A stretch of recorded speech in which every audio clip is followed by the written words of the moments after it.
going to get into the big discussion, which is top 10 Star Wars movies.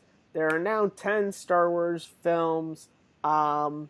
Well, there are 11. I didn't 11. put one on there because I didn't put the Clone Wars. If you did, we'll talk about. I didn't put it because I count that as part of the show, not really a movie. It is a theatrical release movie, but that's how I Yeah, look at it. I look at it So that way too. It's not on mine. yeah, so I don't remember. How did we do for Star Trek? How did we went? Did we go 10-8 or what did we? I think we went 10-7, and then 6-3, and then Okay, 2-1. all right. So you want to start with what your number 10-7 is? I'm actually going to let you start this time. Okay, sure. So number 10, I have Solo: A Star Wars Story. Me too. This is the first Star Wars movie I didn't buy on Blu-ray. I never plan on owning it. Heck, I didn't really plan on watching it again. Um, that's my quick review. To be a little bit more in depth, I wasn't a fan of this film. It as a prequel to Han Solo, it did stuff that I felt was so dumb. Like, oh, Chewbacca's nickname of Chewie is a nickname because his name was too long. Han's last name is Solo, not because his last name was Solo, but because He's some alone. random Imperial officer decided to do it. Lando is completely, once he gets them the Falcon, is completely pointless in the movie. The one element I kind of liked in this movie, it's just because of who I am, the romance between Kira and Han, I sort of liked how it was interesting, but ultimately I'm like, he winds up with Leia. So I don't care. I know he don't wind up with this chick. So it's like I don't really know the end of the relationship, so I don't really care. Ultimately, it was a well-made film. I give Ron Howard credit for coming in and having to do what he did, but I'm not a fan of the film. All than Aaron Reich, he didn't. I didn't want a Harrison Ford impersonator, but I wanted like what River Phoenix and Sean Patrick Flannery did with Indiana Jones when they played young Indiana Jones, which is capture the essence of Harrison Ford while bringing something new. Alden didn't do that. He was a little bit too stale for me of a character to be young Han Solo. But that's just my opinion on the film. No, absolutely. So it's my number 10 on my list as well, and I liked it probably a bit more than you did, but for completely different Mm-hmm. reasons. As a Star Wars movie, this is number 10. It's not a very good Star Wars movie. Yeah, sure, we get introduced to some characters, and we do and this like that. I went into this movie because so many people dumped on it. I went in this with like zero expectations because it was the first Star Wars movie that I did not go and see in the theater. Mm-hmm. I've seen every other one in the theater. Now I've since seen it in the theater, but I didn't go right away. So when people were talking about it, I didn't have a frame of reference for it. Mm-hmm. So when I first saw this, it was a good heist movie. Like it wasn't Star Wars aside, but I liked it for the heist aspect of it. I liked Mm-hmm. that it was, and sure there were familiar characters and that's great and stuff like that, but you could almost make that secondary and just be like, all right, we're in the Star Wars universe, but all right, sort of. I just had a fun time with it. Like it was Mm-hmm. it was just an enjoyable popcorn movie that I finished a bag of popcorn with and walked out and went, all right, it wasn't as bad as everybody says it is, but Mm-hmm. it's definitely number 10 on my list for a reason. So Yeah. So here's here's where everyone starts to hate. Nah, at number 9, I have Empire Strikes Back. No, I'm kidding. I'm kidding. No, at number 9, I have The Force Awakens.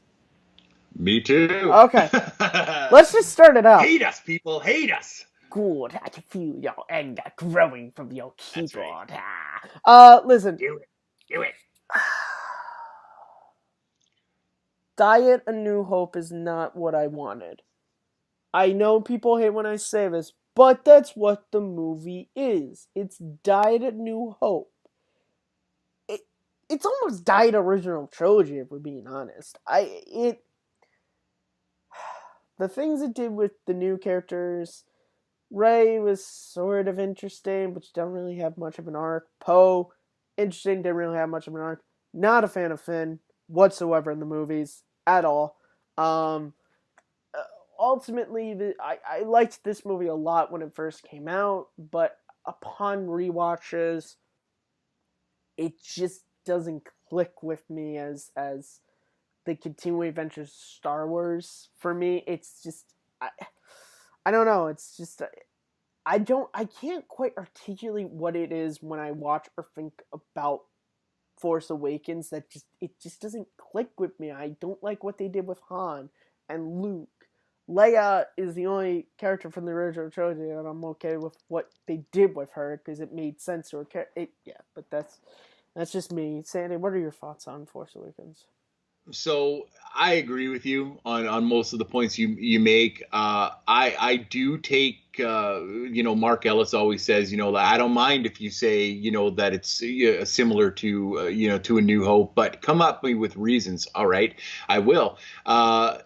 For everybody who didn't think there was going to be Star Wars ever again after Revenge of the Sith and had that dirty taste, so that when Force Awakens was announced, everybody was so excited. And I can understand people being super excited for a brand new Star Wars movie, but take it from somebody who's watched A New Hope a billion times, and this is a very similar movie. There are a lot of similar aspects to this movie and A New Hope. Beats that are the same. To say that it's not, I think, and now that doesn't have to bother you, but to say that it's not doing that, I personally think that's wrong. To ignore that doesn't mean it's for you. It doesn't have to be a fault of the film, but to just say what is clear, just watch Nostalgia Critic's review. Brad Jones at the end literally talks about the movie with side by sides to A New Hope. It's the same thing.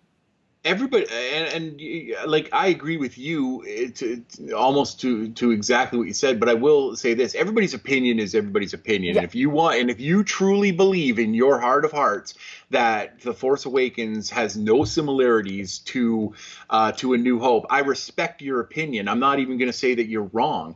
I'm just going to say that I think that you're not objective and you're a little naive when you're coming to watching it, because it definitely has similarities. There's no question. Is it a different story? Okay, all right, I'll give you a little bit of that. I like Daisy Ridley's character of Rey. I think that her relationship is that same sort of relationship that Luke and R2-D2 had with her and BB-8. I like her in this movie, not so much. Yeah, I know. But it's for me, it's great that we got Star Wars back. I'm really happy that it came back, but I think that this movie very much condescended to real Star Wars fans, like not the peripheral fans that just went, "Oh, a Star Wars movie, let's go see that. It must be good." The people like you and me. But people like us that like live, breathe, and die, this Star Wars stuff, it was, you condescended to us. Like, we've already seen most of what you just did. You just added different people. Michael French of Retro Blasting, who's a great guy who was on, he was on an episode, he was on the episode Second Look when I did Temple Doom. Really great guy. He talked about on a video once how J.J. Abrams didn't think about your DVD shelf when he made Force Awakens. Because if you were to watch all the Star Wars movies back to back, when you go from A New Hope to Empire to Jedi to Force Awakens, it's almost like you're doing a circle, because you're like, I get why you made the movie, because so many people hated the general public hated the prequels. We gotta stay away from that. We can't take George Lucas's stories because George Lucas, the freaking guy who constructed this entire universe, nope, can't take any of his story whatsoever. I get why, because the general public wanted a more original trilogy. However, when you just sit there and you just photocopy the original trilogy, that, again, if you love this movie, I get why you do. I'm not saying you're wrong, because this is just mine and Sandy's opinion. But please don't go to our comment section and attack us for not enjoying this movie. Our dislike of The Force Awakens should not affect your like of the movie. Absolutely. And I don't even mind if you go down into the comment section and disagree with us. But please tell us why. Tell us why you like. Please don't go into a comment section and say you guys are fucking morons. It's nothing like A New Hope.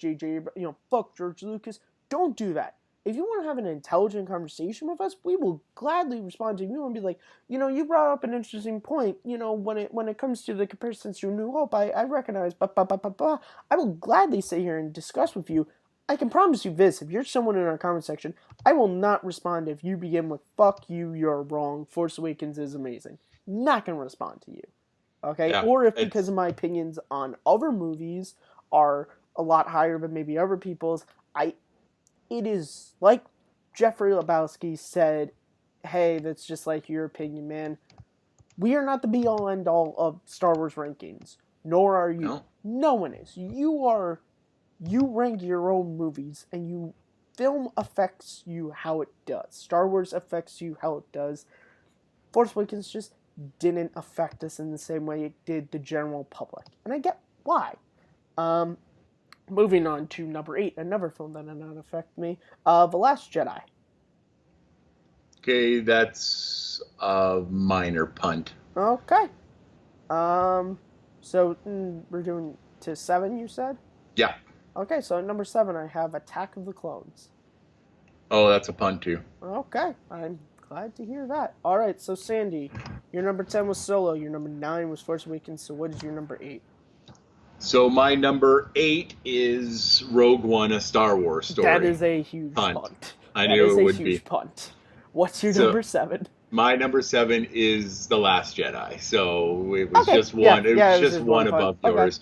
And there's a specific reason for why Last Jedi is just ahead of Rogue One. Mm-hmm. For me, I am a huge. You guys saw in our first video, you guys saw that Darth Vader is my favorite character. So Rogue One, most of it is okay. It's okay. I mean, I like certain characters a lot and stuff like that. The story for me was okay. It was once again not a great, other than the Vader moments, not a great Star Wars movie, but a great war film. And that's okay. If you liked it better than I did, I applaud you. Thank you for watching Star Wars. It's so good. Rogue One much later on. But absolutely. The Last Jedi. But The Last Jedi. So it's this low on me, but I put it above The Force Awakens and above Rogue One because I honestly do applaud the choices that Rian Johnson made in this movie. I don't necessarily agree with some of them, and I don't like some of them, but I respect the choice that he went out there and tried to make a Star Wars movie that was a little different than what everybody had wanted to, especially considering that we just had a conversation about how similar the Force Awakens was to A New Hope. I did not like the story arc for the most part of what they did to Luke. I thought that there was a way bigger potential to do way more awesome things with him in that movie. I did like the story arc of Rey. I liked the interaction between Rey and Kylo throughout most of the movie. I think the fight scene in the throne room with Snoke and the guards is fantastic. I'm very not happy with the fact that there was no lightsaber on lightsaber contact in this movie, and overall I thought it was story-wise a little on the weak side. So I think the character development was strong, but I think that the story element was a little bit on the weak side. All in all, it's probably, it's not a movie that I rewatch a lot. If it's on, if I see it on, or I'm just bored, I can watch it if I want to see a particular scene. But for me, it is, it's not the best Star Wars movie, but it's not the worst for me either. Yeah, for the longest Star Wars movie, it certainly is not the strongest on story, just interesting stuff like that. Yeah, it's above Force Awakens for me just because I like it a little bit more. I guess I already talked about, was not a fan of what they did with Luke. I did like what they did at Luke at the very end when he's the projection, and it's the Luke I would have liked to have seen through the whole film. Yeah, I know. I'm going to sit there and you can be yeah, but the whole point, and you stay with your family. You want to see him be a hero. Oh yeah, I want to see my hero from childhood be my hero. Fuck me, I guess. Not at all. Sorry that I. Yeah, I'm sorry. Um, Yeah. Ray's arc in this was very. I was not a fan of the stuff with Kylo. I don't know what the hell they're doing. If they're a romance or if that I'm not. I sort of liked what they were doing with her in Force Awakens. Not so much here personally. Snoke was a waste.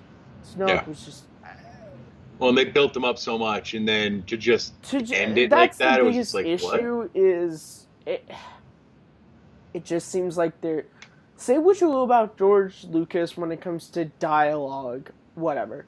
What you can't say about him is that he doesn't know story. For both the Yeah. original trilogy and prequels, he had a set story. Are there things that sort of changed? Yes. Luke and Yeah. Leia being siblings, that changed. Like, there is stuff. He did kind of figure that Vader was the father of Luke. He kind of had that. He wasn't quite sure. Again, he thought he was going to be able to make one of those movies in his defense. And then with the prequels, again, he had this story arc of a young kid turning to the dark side. Like, he's great. I just don't. That's why with episode 9, it's like, I don't know what the hell is going to happen. Because it just. I just don't see for characters what. Finn has no. They should have let Finn die in this movie. Like, I don't know what they're going to do with him in the next movie. Like, I have no clue. It has to be a time jump, man. Like I mean, if we're gonna go in prognostication mode here and talk about episode 9, it has to be It a has to be a substantial time jump. But It has to. it has to be, just given, of course, sadly, the passing of Carrie Fisher. I think it's going to be, we start off sort of setting up the resistance or there, and then time jump. Personally, I was not a fan of the two ships slowly chasing each other. And I love Laura Dern.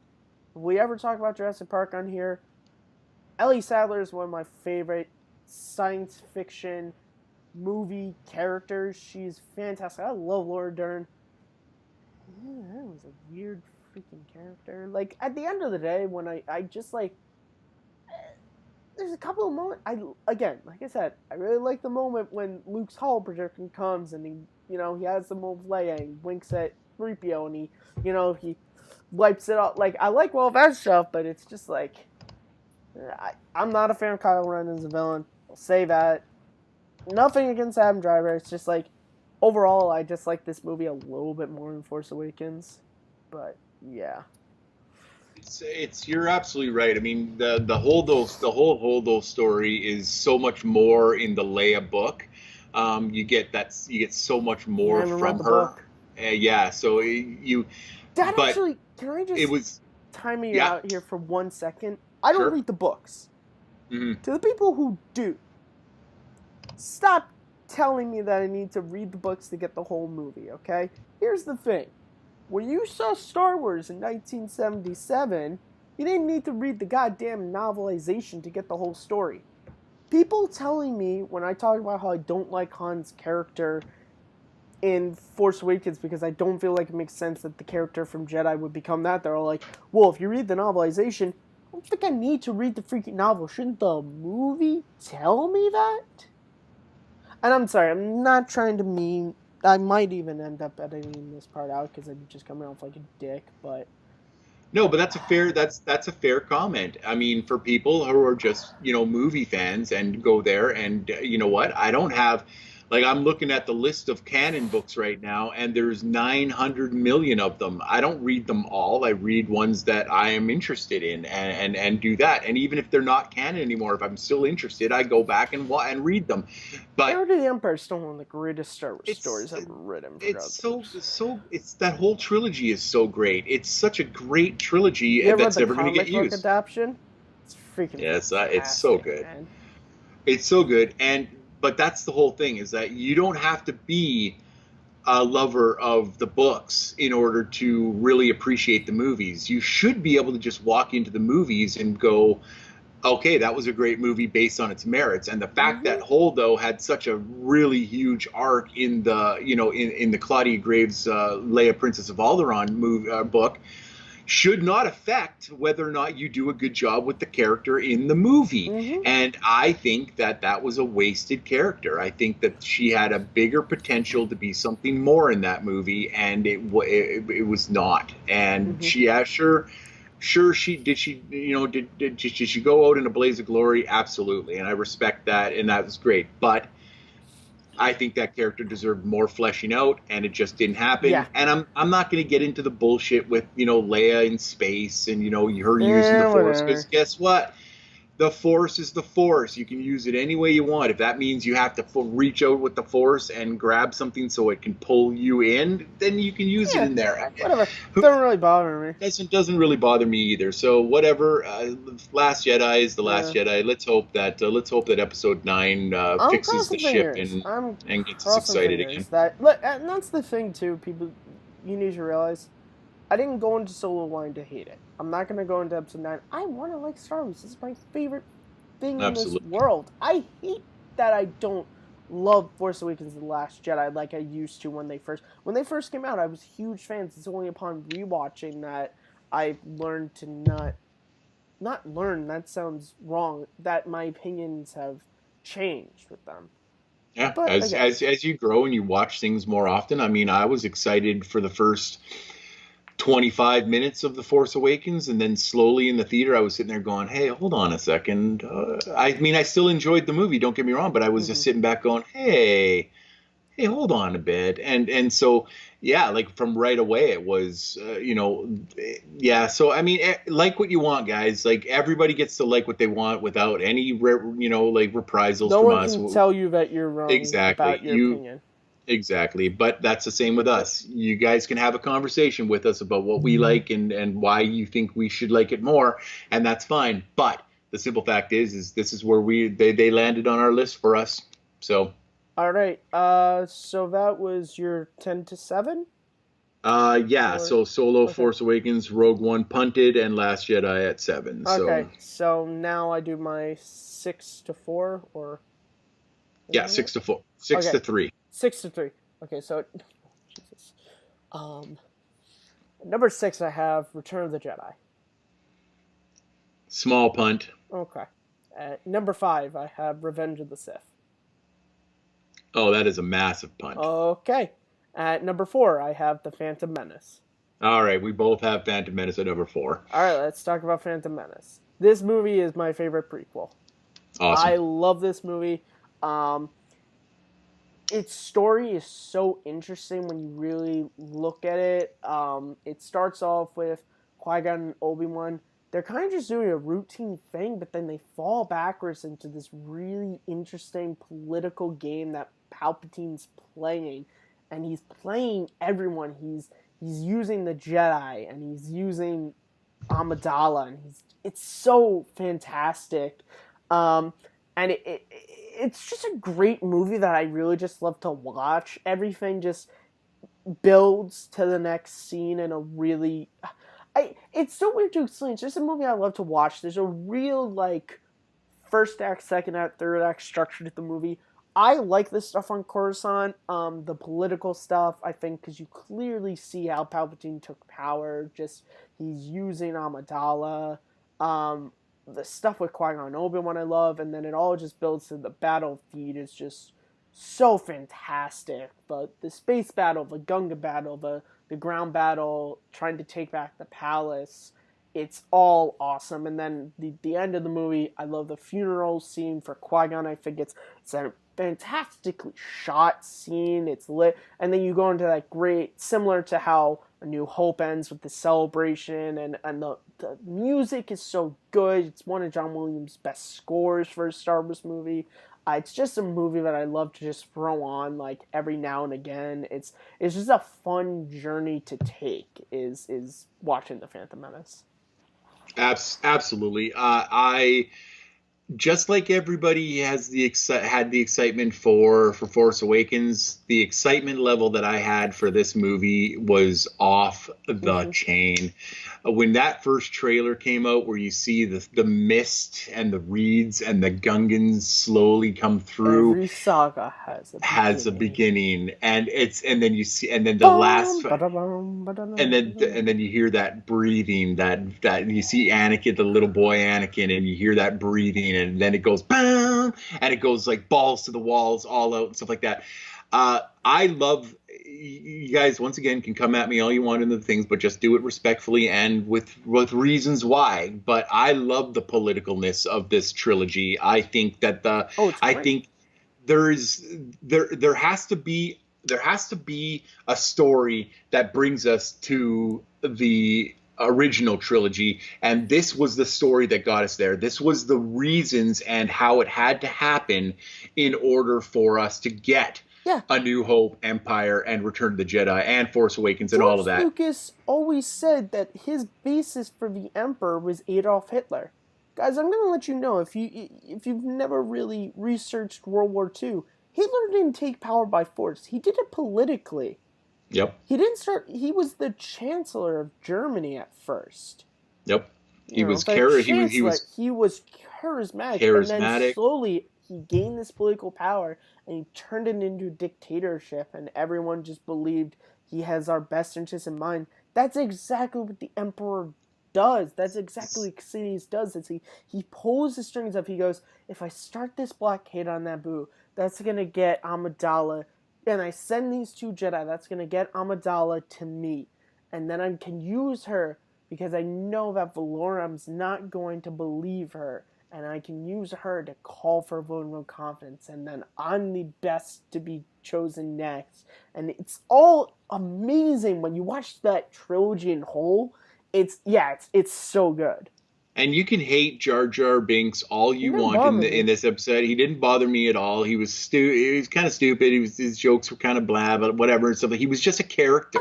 It was no less stupid. Worse than 3PO is in the original trilogy sometimes. Worse. And exactly. There are some. I'm sorry, that scene between him and Qui-Gon where he's like, I expect the ability to speak does not make you intelligent. No, get out of here. That's right. Like everything in George Lucas's trilogies, and like, come at me if you want, but like everything, there is a reason for every single character that gets brought up in a Star Wars movie with George Lucas writes. And Jar Jar has his place, and we'll get to that when we talk about Attack of the Clones. But all in all, this movie, I mean, it gave us one of the best lightsaber duels of all time, one of the best pieces of music of all time. It started us on a path to see where one of the greatest movie villains of all time originated from, how he got to be the person that he was, why he was the person that he was. And you know what? I love it. It's high up on my list for a reason. Same. And it's because I will watch it all the time. I will watch it all the time. So, I absolutely respect the fact that you love this movie as much as I do. It also probably has the best end credit scene of any Star Wars movie, just on the fact that if you listen to the very end, as the music is going down, you get Vader's breathing, which gives me chills every time I watch Phantom Menace. I cannot watch it without fast forwarding through the credits just to get to that. And especially when I marathon the Star Wars movies, that's such a great way to lead into Attack of the Clones. Sure is. All right. Number 3. Number 3 for me is a punt from earlier, which is Rogue One: A Star Wars Story. All right. I love this movie because it is a different Star Wars film. It is the first true war film. As someone who is I love history, and the history I really love to study is both of the World Wars, World War I and II. This fits right into World War II. Everything they do, from casting and getting information, then killing the rebel, like, that's all stuff that spies were doing in Europe, and, it's all... I just love the fact that, like, the thing about the original trilogy was we focused on, like, Luke and, like, all these people who had plot armor, and, like, you knew we were gonna make it out, probably. Luke had a lightsaber in the Force, but it's like, let's see what the troops on the ground do. How do they deal with ads? How do they deal with this stuff? And it's really great to sort of see this crew form that wasn't really meant to, but they become like this family unit kind of by the end of the movie, and they're all willing to sacrifice themselves for the greater good of the cause. And that's something that we never really got to see in the original, in either one of the trilogies, because it was always about the Jedi and the Sith and all that. We never really got to see the boots on the ground soldiers until this movie, and I really like how they told this story. And similar to Phantom Menace, this is just Star Wars movie I could just put on any day. So that's why it's so high for me, because I just love to watch this movie.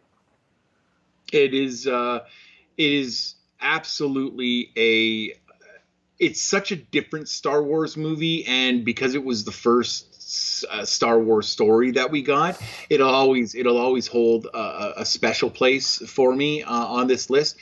It's like I said, it's a great war movie. It's a decent Star Wars movie, but I think for me, the best parts of this movie are the parts that deal directly with Vader, his and to a certain part, Krennic and Tarkin as well. I loved Tarkin coming out and doing what he did, but Vader and Krennic and Vader and and then Vader at the end. I mean, it's saved in my YouTube videos as one of my favorites, and all I have to do is go to history and hit it. And when I'm just feeling in a rotten mood and I want to watch something awesome, I pick that up, because I will not ever again watch A New Hope without watching the last 15-20 minutes of Rogue One. It is just, for me, it is the perfect little prelude to A New Hope that is fantastic. I talked about, after Rule of Two with Mark Riley, Mark Fernandez is my favorite Star Wars podcast out there. Like, hands down, no offense to Jedi Council or Force Center, it's my favorite. After listening to that show, I realized my favorite Star Wars trilogy is an unofficial one, because it's Revenge of the Sith, Rogue One, and A New Hope. You watch those three movies on their own back to back, it's one really good story. And watching that end scene of Rogue One going straight into A New Hope, everything Vader does in that opening makes a lot more sense. Yeah, it's great. So, awesome. Sandy, what is your 6-3? Okay, so my 6-3, my number 6 was a punt, and it is Attack of the Clones. Okay. So, Attack of the Clones for me takes what the Phantom Menace started and dials it up to 10. The political intrigue, the political infighting, the maneuvering that Palpatine Sidious does. I still think it's one of the smartest Star Wars movies. You don't really get a lot of time to say that about Star Wars movies being super smart, but this one is. The way they use the characters, the way Palpatine manipulates the characters in order to get what he wants. And this is what I was talking about Jar Jar, is that Jar Jar's in this movie for like 3 scenes, and that's it. And one of them is one of the most important scenes known in Star Wars history, where because Padme has been sent away, at the behest of the Chancellor, for whatever reasons, secret. But Jar Jar goes in there, and with just a little bit of a bug in his ear, a little bit of talk in his ear. I wish Senator Amidala was here. Jar Jar takes that, because he's not the smartest in the tool shed.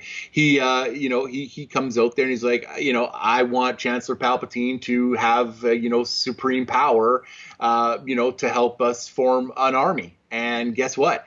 That's all he needed. And that was all Jar Jar was needed for, was to give Palpatine those powers, and and then the creation of the clone army at the end of this, and and the fights at the beginning of it, the arena fight on Geonosis, the whole thing with all the Jedis. I mean, like, what more would you want to see?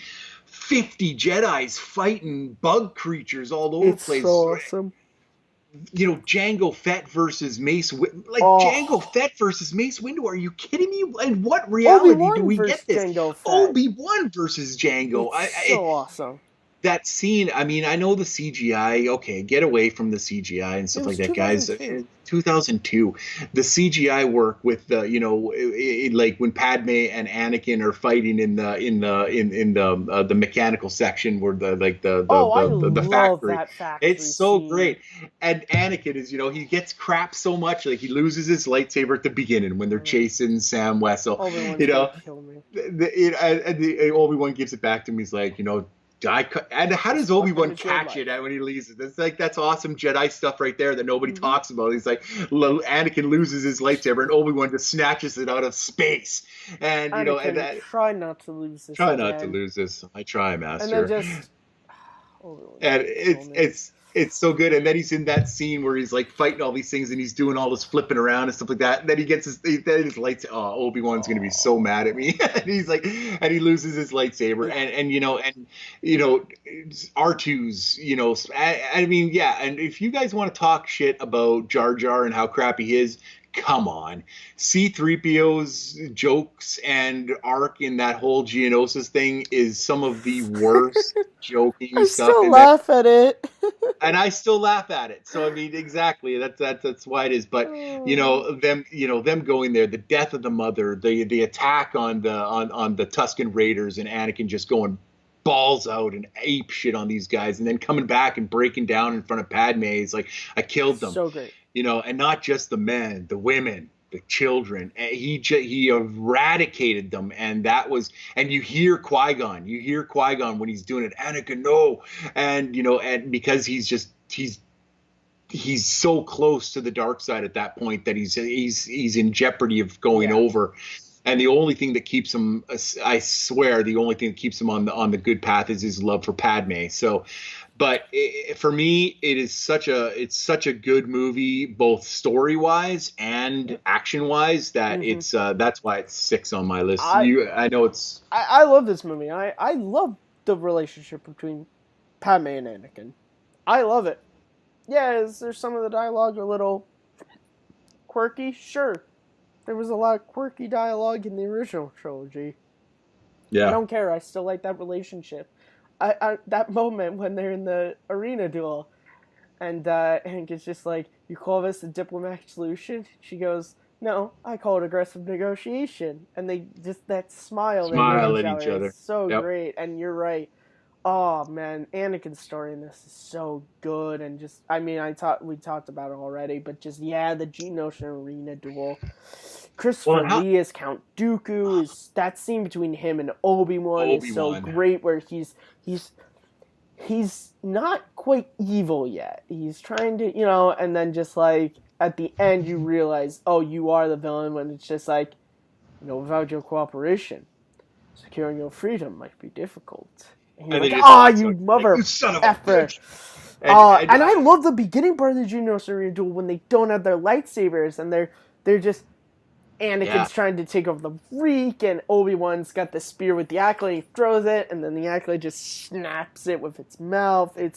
And how bad is Padme and Padme in that whole scene? Natalie Portman in that whole scene, she climbs up the whole thing, she picks the locks on her thing, she uses the chain as a weapon. There is a reason why Natalie Portman was one of my first celebrity crushes, is because of her portrayal of Padme Amidala in this movie.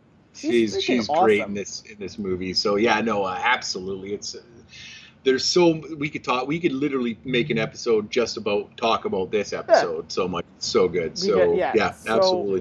What's your number? What are we up to now? That was your number. That was my number 6. Oh, okay. What's your number 5?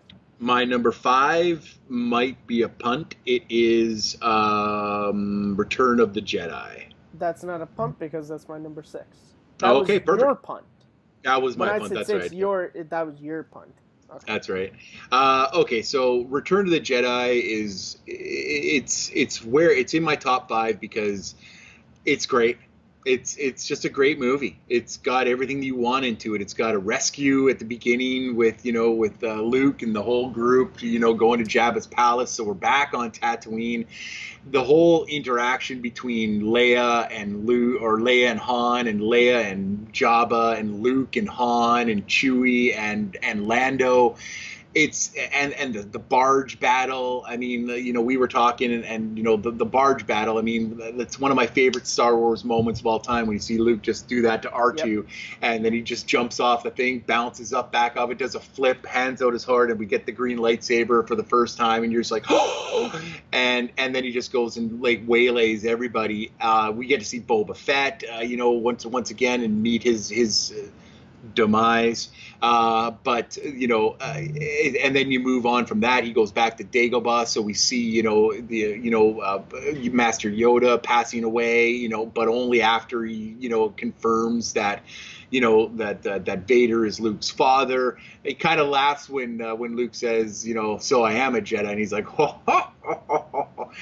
Jedi, oh no, and he tells him, in order to complete your training, you have to go, and we learned this in the prequels, that there are trials in order to go from a Padawan to a Jedi, and this is Luke's trial, that he has to go and he has to face his father again. Not necessary to kill him, as we find out, but to save him. And that's what turns Luke into a true Jedi. And I mean, we've already talked about the lightsaber battle from Return of the Jedi in our lightsaber batch in the previous video. But the story, even the Ewoks, say what you want. I don't hate them, but they live on the same par as the Gungans do to me. They're just a character of another being that we meet that helps the rebellion, and they're cool. I mean, they're all right, little fuzzy guys. I mean, Wicket's the best. I mean, we all know that. Logray's pretty freaking. Logray's pretty good, yeah. Pretty freaking sweet. Chief Cheapra is pretty good too. The one part about the Ewoks that I do love is when 3PO is telling the story of the rebellion and the Empire to them, and he's like, rom, rom, rom. He's got the sound effects and the lightsaber and the Darth Vader voice, and the little Ewok baby's like, ooh, and he's like hiding down. So lots of cute moments, lots of great moments. I do too. So so for me, Return of the Jedi is number 5. It was a great end to the things, and whether or not you're an originalist or a special edition person, I like the fact that they added Hayden Christensen in as a Force Ghost. I think it was a lot more. I think when you die, you always want to think that when you die, you become your perfect self wherever you go. So I think that Anakin's perfect self was the young Anakin before he turned into Darth Vader. So I'm okay with that. But what do you think about Return? The reason why it's number 6 and it's just outside of my top 5 is I really don't enjoy the movie, but I like the opening, the Sarlacc battle. I think it's great, but it's that middle section. I do like the Spearback chase, but for the most part, there's not really a lot happening story-wise. They're kind of just doing what they need to do to get to the rest of the story. The end bit is the stuff I really do like about this movie. It's just the fact that that middle section, there's really, beyond the Spearback chase being cool, like, they're kind of just getting to a point where it's like they're going to meet the Ewoks, because once they meet the Ewoks, that's when Luke's going to go to Vader, and Han and Leia are going to stay with the Ewoks and go and blow up the shield generator. But there's that middle section where it's kind of just like, we kind of just need to, we can't get there, we have to show how we get there. So I don't hate the Ewoks, I like them. I really do enjoy this movie. The ending of this movie is still so fantastic. Talk about special editions. I'll take Victory Celebration over Nub Nub any day. I think it is far superior. Also, I don't mind the Hayden Christensen in Return of the Jedi, especially since it gave one of the funniest moments in the Robot Chicken spoof, which is when they're all at the party and Anakin turns into younger one and just over, she's like, special edition motherfuckers. So yeah, I really do enjoy this movie. There's just a couple of things that kept it out of my top 5. Absolutely. Okay, so my number 4 we've talked about already. We both had the same number 4 as Phantom Menace. So my number 3 is, and it might be a punt, is A New Hope. Slight punt. Yeah, I It's figured. my number two. Yeah, we We can can just talk talk about it about at it number two. now if you want. Yeah, perfect. Let's do that. So, uh, my mom took me to the movie to see this in 1977 when I was 5 years old. So it was the first real movie that I'd ever seen. I'd seen movies on TV and stuff like that before, but nothing I'd remembered or anything like that. But the simple fact is that this was my first real movie going Mm-hmm. experience, and I remember it. It's even at 5, I remember going to the theater. I remember the lineup. I remember, like being there with my mom, holding her hand, excited, and seeing all these weird people in costume. And my mom remembers that too, and she confirms it when we talk about it. But this movie changed an entire genre of movie. It literally broke down the walls of special effects. It literally broke down the walls of spacefaring movies. Like before, they were either cheesy, serial type movies, or they were, like Alien and 2001. They were this slow, dramatic movies that are still great, but very, very different than what we saw in Star Wars. Star Wars was action packed. It was right from the beginning. It moved as fast as it possibly could. I'd never seen anything move as fast before. Mm-hmm. It was blurry. It was almost blurry, like watching it. And even when you watch it now, just you go back to the trench scene at the end. I mean, that is fast. I mean, I know the pod race scene is super fast, and I get that, but George Lucas's obsession with fast moving things and doing things, his speeder bike chase in Return of the Jedi, which we just talked about, this the trench run, the whole fight at the end, Luke learning about who he is really and who his dad was, sort of, Mm-hmm. from a certain point of view, is amazing to me. The character development, from 3PO and R2, learning how close they are as friends, and finding Luke and finding Ben Kenobi, and then the tragedy of losing his uncle and his aunt, but that step that he needed, that kick in the pants that he needed to join Ben on this quest, which, let's be realistic, if the Empire didn't go and kill his aunt and uncle, we might not have a Star Mm-hmm. Wars. So so for me, this movie is one of the greatest scenes of all time. In this movie is the end scene and the celebration, Yeah, during the it's scene. And fantastic. I love how you get the dun dun dun dun, dun, and they're walking down there, and all Chewie does is and everybody just shunk and turns around at attention. It's so good to me. It's that feel good. It's one of the reasons why I fell in love with John Williams, was that it just makes good feelings emanate from you when you watch that. So those are my thoughts on A New Hope. I know it's higher up on your Yeah, list a little bit I here, mean it's Matt. only But by what do you think? one. Yeah, it's you said right there. It's a feel good movie. It is a. I argue anyone to watch this film and to not have a smile when Luke blows up the Death Star, and when him and Han are hugging at the end, and Leia. My favorite part of this movie has always been from when they land on the Death Star and they're in the Stormtrooper costumes to when they escape and they have the battle with the TIE Fighters. That's my favorite. And I love the trench run, but that's my favorite stuff. When the banter between Han and Luke, I can barely see in this helmet. This is not going to work. Why didn't you say that before? I did say so before. Like there's so much. Han just. I love how, even though he starts off as an asshole character, you get to see the shades of the good guy when, like, they're walking through and the stormtroopers, it's them, blast him, he shoots him, and he just runs and goes, get back to the ship! Certainly has courage. What good is it going to do if he gets himself killed? Come on. And then, of course, one of the most famous and one of my favorite Star Wars scenes is swinging across the chasm. It's so well set up, and the music. It's this movie, like you said, it's so feel good. The throne room. It's again similar to Phantom Menace, where it's just a movie I can just throw on. Both of them have this similar thing of like they end very like you don't need to go on. There is more story, but like you can, I feel content just with the story I just watched. I don't feel like I need to see the next part. But Nice. yeah, it's a fantastic movie. So your All number right. 2, which is my number 5, which Is Revenge of the Sith is my number 2 favorite Star Wars movie of all time. I love this movie from the beginning of it to the end of it. I think I mean, are there little things that I can nitpick about? Yeah, sure, okay. Anakin, you're breaking my heart. Okay, all right, whatever.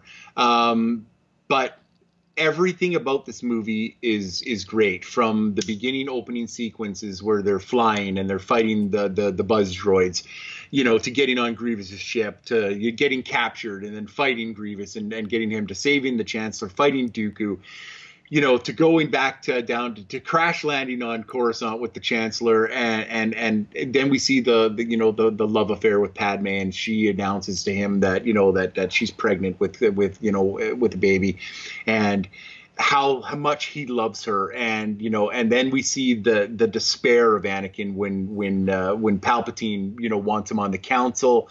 The council doesn't trust him that much, and they definitely don't trust Palpatine, so they say, you're on this council but you're not a master. Anakin freaks out about it. You could see that rage that's built up into him, but then he pulls it back and he's like, I'm sorry, masters, it's okay. And but then then they Skywalker. Then they go to Obi-Wan and they say, hey, Obi, you got to tell, Anakin to go and spy on the Chancellor. And Obi has to go and do that. And he knows he doesn't want to because he knows how close Anakin feels to the Chancellor.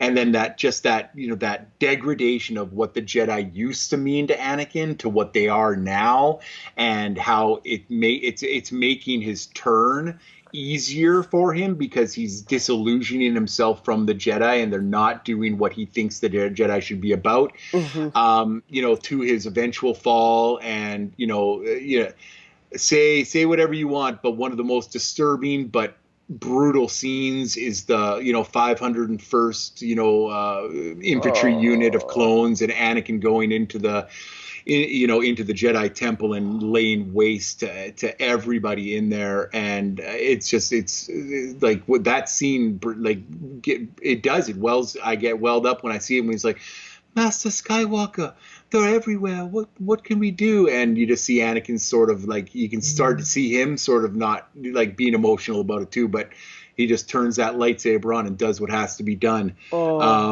It's so moving. And then you get the whole love triangle, which is, I don't believe is ever been a thing, but some people, are like, well, I think Obi-Wan had a thing for Padme, and and blah blah blah. And I'm like, come on, guys. Obi was just hitching a ride. It was in Anakin's head that that there was some type of relationship between Padme and Obi-Wan. It was he thought that Padme had brought Obi-Wan to kill him. To kill him, exactly. Nothing about them being in a relationship. Not just in a about relationship. Like, you brought him here. He literally says, "You brought him here to kill me," and she didn't even know that he stowed away. That's right. Yeah, and that just adds to the madness of Anakin, and it just. Then when he turns, and like I said, it's my favorite lightsaber fight of all time. That whole Mustafar fight is ridiculous to me. And then you see people can say whatever they want about but if you lost the person you loved and you knew about it, what would you do? What would you do? That moment is the last moment of Anakin Skywalker in Vader until Jedi. Yeah. That is the first thing he asks is, where's Padme? And then finding out she's dead and that he killed her. Yeah. Which, by the way, from the Emperor's Smile, I've always felt that it's the Emperor who killed her. He used the Force and he just stopped her life force. I've always believed that. You're not out of the realm of that. I also believe that it was the Emperor that reached out. The way the camera holds and the smile of just like, this is what I wanted, because he knew if Padme was alive, Anakin Skywalker was always going to be there. He had to kill Padme to get Vader. I love this movie too. It's in my top 5. It's such a fantastic movie. so emotionally powerful. Just Anakin's story and just the falling between him and Obi-Wan and Padme. Just I like how George Lucas described how like Vader's a character in this movie who he's doing everything for the ones he loves, except at the same time he's pushing them away. Like he's doing this for Padme, but at the end of the day, he kind of pushes her away. You know, when he's like, you know, the Jedi turned against me. Don't you turn against me? You know, he just, yeah, it's there's like with Attack of Clones, we could just have an entire episode on Revenge of the Sith because it is such a fantastic movie. Maybe we'll even do a commentary to these movies. I'm down. I'm down too. All right, let's talk about number one. It's pretty Number one. easy. All Pretty right, easy, guys. Caravan of Courage. Yeah, it's a Absolutely. TV movie, but no. Yeah, Empire Strikes Back. We don't really like it. We like Solo a lot more than Empire Strikes Back. Caravan Sorry, of Courage I is where switched it's them. at. Solo's 1 and Empire's 10. Yeah, I'm good. No, Empire. It's fucking. You know what the thing is? I'm gonna let Sandy you lead it because I already talked on our first episode about Empire and the Thing I Love. So I'll let you just sort of take the lead on this. Okay. All right. Empire Strikes Back is, a lot of people talk about perfect movies. And I think this qualifies as one of those movies that's almost perfect all the way through, from the beginning to the end, from the stories that we find to the new characters that we get, to the end climax, to the story building that it does, to the reveal that was at the time one of the most shocking reveals that you ever found out about in movies. This movie is near perfect as you can get. Luke's journey throughout this entire movie is fantastic. We talked about it a little earlier but the people in this movie that really had great story arcs. Han Solo's story in this movie, you really see him turn from that scoundrel, not he's always been a scoundrel and he'll always be a scoundrel, but that self-centeredness has sort of left and he's stayed with the Empire or with the rebels. He's helping them. We see the Battle of Hoth is it's so good when you're on the big screen and you see this movie and you see those walkers come out of the mist and you see it in the binoculars that the guy is looking at, and you see these big dinosaur looking things and you're just like, well, they're done. They're dead. It's like, it's all over with. To Luke, crashing his and then, lightsabering up there and putting the bomb in there and blowing it up. It's so, and the escape from Hoth in the Millennium Falcon. Like I said, this is a lot of Han's story in this one, and him driving, he's like getting chased by like 2 or 3 Star Destroyers and still managing to escape them, and it's Vader's story. This is really it's the Empire Strikes Back for a reason. We really get to delve into Vader and find out where he is at in all of this. The Emperor showing up when he wants to talk to him, and I love the special editions, how they put like the Ian McDermott in there and spiced it up for us, because in the originals it's all grainy and I like the Clive Owen Emperor, if I'm being honest. I really like him. So do I. I absolutely do. So, but him saying, well, Skywalker's going to become a problem. We might not have to get rid of him. And Vader's like, but if he could be turned, so even then we're seeing the father, protecting the son from the Emperor and saying, okay, well, if the Emperor tells me to go kill him, I have to go and kill him. But if I convince the Emperor that he could be a valuable ally to us, and make the Emperor think that we'd be more powerful with him, then I might not have to kill him. I'll just have to like maim him a little bit and make sure he's ready to be turned. Through all of it, like the Cloud City, we get to meet Lando and we find out, how Lando is and who he truly is. And the Lando he was the Han Solo in A New Hope. He was just looking out for himself. He was, I have to protect my own interests, and that's what it does. But by the end of that, he realizes that that's not the way to go, and he has to, he has to join with the rebels. to the reveal. I mean, we talked about the lightsaber battle already. Mm-hmm. It's fantastic. Vader's vicious and mean and just absolutely shows what the true power of the Force is. Schools Luke on so many levels. Luke has improved so much, but he's just still such a youngster in the Yeah. Force. And for him to get beaten down as badly as he do, and then for him to say, join us, we can rule, and you'd be the emperor's afraid of you, join me and we can rule together. And he's like, you don't know what happened to your father. Obi-Wan told me. Enough. No, I am your father. And the face that Luke gets, I always say it, I always laugh about it. I'm like, okay, here comes the Oscar clip, because Luke is like, no.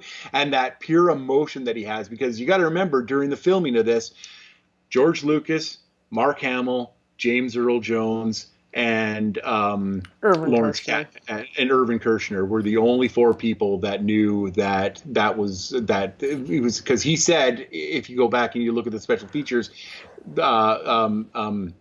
David Prowse says, no, Obi-Wan was your father, and Obi-Wan that killed was, your father. oh, Yeah, that Obi-Wan was the killed your father. original. Yeah, That was the exactly. fake reveal, because there was a reveal. It was, yeah. Mark Hamill tells a great story on the Graham Norton show where he's like, so he first read the script and that's what was in there. It was like, oh my god. He's like, Alkin's read the film. He's like, that's great reveal. And he's like, right before we go to shoot the scene, Irvin Kershner comes to my dressing room and is like, okay, so I know this.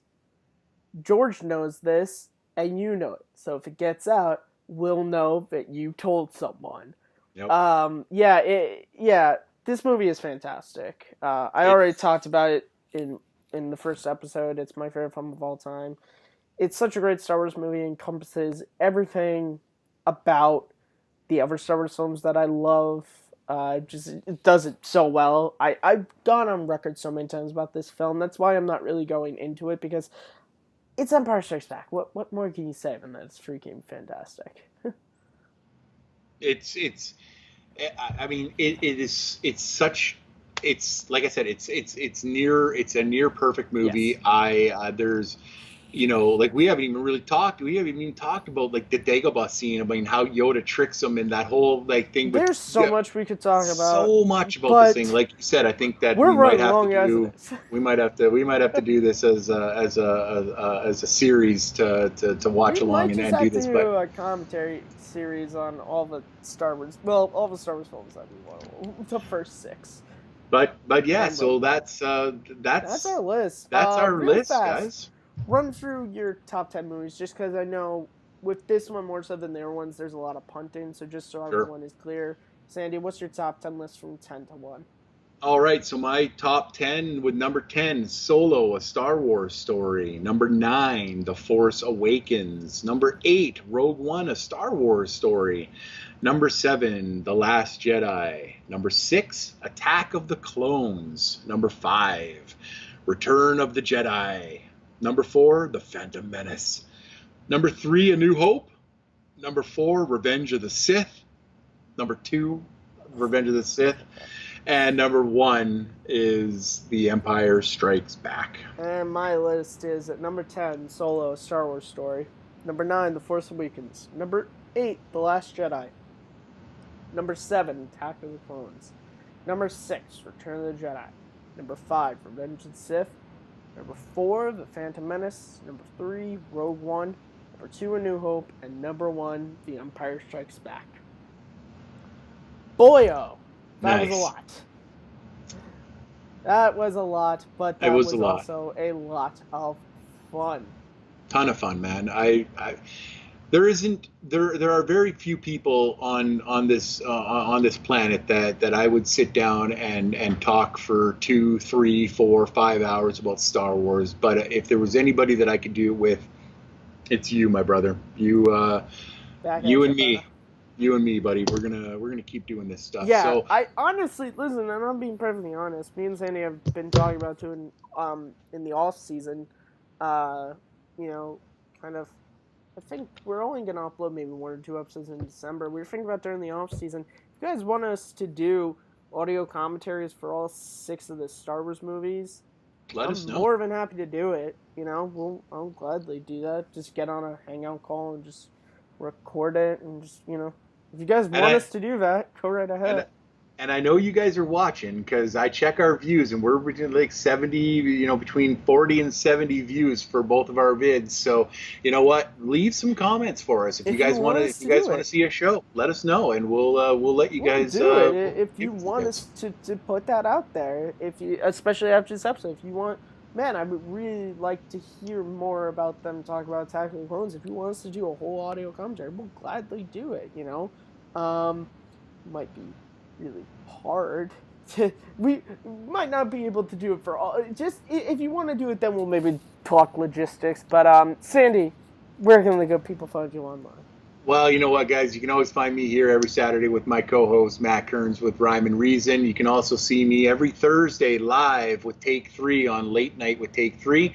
And you guys, if you guys are interested in playing in trivia, I am all over the Full Metal Trivia of sites. You join us on Facebook and YouTube, Full Metal Trivia. Get in the Singles League, get in the Full Metal Classic, you know, talk about teams. If you've got a partner, hit me up on Facebook. You can see me on Facebook and on Twitter at srobinson1799. Thank you so much. Always a pleasure, Maddie. Yes, always a pleasure. You guys, as always, can find me at Kearns_Matthew on Twitter, MattMovies611 on YouTube, and right here, co-host of Rhyme and Reason. I'm also on the Reactor Summit a lot and Second Look.